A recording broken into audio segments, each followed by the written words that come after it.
People usually assume systems are confusing because they're badly designed. That if someone smarter just reorganized things, everything would make sense.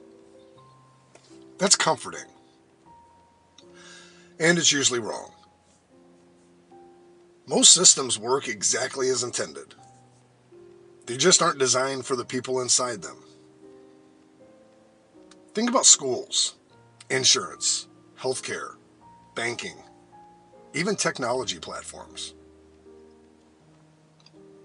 If you've ever felt unsure where to start, unclear who to ask, or nervous that you're missing something important, that confusion isn't accidental. It serves a function. Confusion creates dependence. When a system is hard to understand, people stop questioning it. They defer to experts. They follow instructions without seeing the whole picture. They accept outcomes they don't fully understand because they assume someone else does. That's efficient for the system.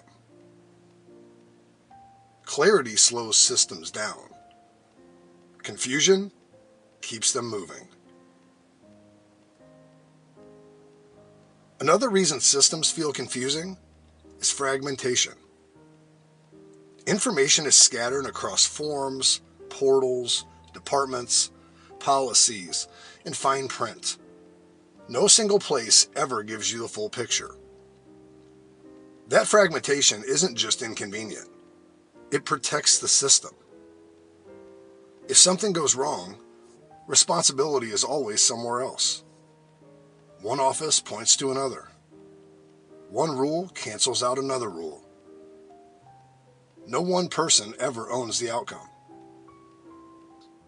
And that makes systems very hard to challenge. Confusing systems also shift blame downward.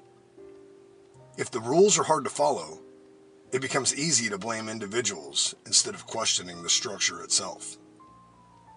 You didn't submit the right form. You missed the deadline.